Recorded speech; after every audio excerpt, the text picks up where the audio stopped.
Welcome to the second part of our Act 9-1 Completion Guide series. Moving on to the fourth quest, the easiest path is on your left.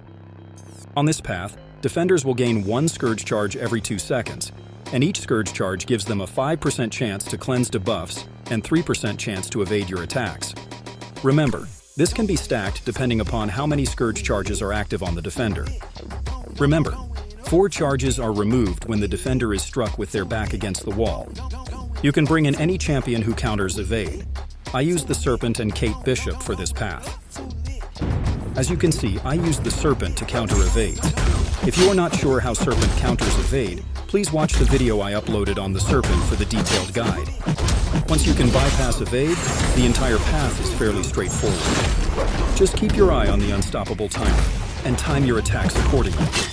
For the boss fight, we chose Vox. He is immune to Stagger, Nullify, and Fate Seal unless you intercept him, which disables this immunity for 15 seconds. Additionally, he gains Unstoppable buff every 8 seconds if he is not suffering from a bleed debuff or passive. Hence, get your bleed champions to fight him to make this fight a little easier. He will also gain an evade charge if you knock him down. Additionally, he reduces the duration of debuffs by 30% for each debuff currently active on them. Baron Zemo is an absolute MVP for this fight, as he inflicts bleed debuffs on his SP2 and for each hit once the defender is rooted. Plus, all his bleed debuffs are indefinite, so you don't have to worry about Vox reducing the duration of your bleed debuffs. Furthermore, he reduces evade chance by 50% when you hit your SP2. Use your SP2 twice and he completely shuts down evade. As you can see, he has 2 Decelerate debuffs active, which shuts down evade completely. And all his bleed debuffs are still active because they are permanent debuffs.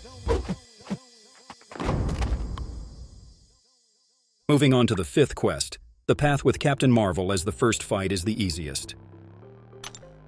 All you need to remember is that science attackers gain 30% base attacks, and skill champions gain 15% base attacks. Meanwhile, mystic champions will have their attacks reduced by 10%. Defenders will take no damage unless you inflict 3 debuffs.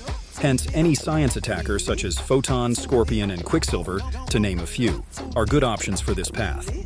Remember, try not using your heavy or special attacks throughout the fight, as knocking down the defender will purify all debuffs, and you will have to inflict your debuffs again to start dealing damage.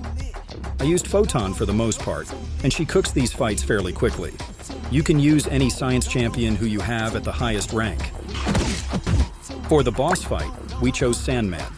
The most important thing to remember during this fight is that you have to use your special attack before he does, otherwise you will be inflicted with Neuroshock charges.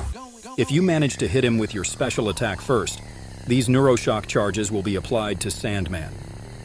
Your block proficiency will decay down to 0, and Sandman will then become unblockable. Use your Striker to restore your block proficiency and remove unblockable from the boss. Also, the defender will gain debuff immunity for 4 seconds each time they activate their special attacks. This is reduced by 2 seconds for each debuff active on them at the time. Hence, use champions who can inflict a high number of debuffs. I use Baron Zemo, but there are better options out there. Moving on to the final quest, we took the path which has She-Hulk as the first fight. Defenders will gain unblockable charges every time you land a critical hit. All of the unblockable charges will be removed if you intercept the defender. Additionally, 1 unblockable charge will be consumed whenever the defender attempts an attack. Remember, defenders will reduce the damage to 60% if they have no debuffs applied to them. Hence, bring in your debuff-heavy champions. Defenders on these paths will take 200% more damage while they are inflicted with bleed debuff. Baron Zemo is an absolute MVP for this path.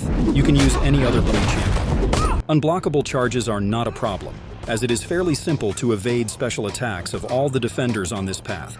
Just bait specials and go in with your regular combos. We will be uploading a dedicated video on how to beat the final boss. Stay tuned. Stay safe and healthy until next time.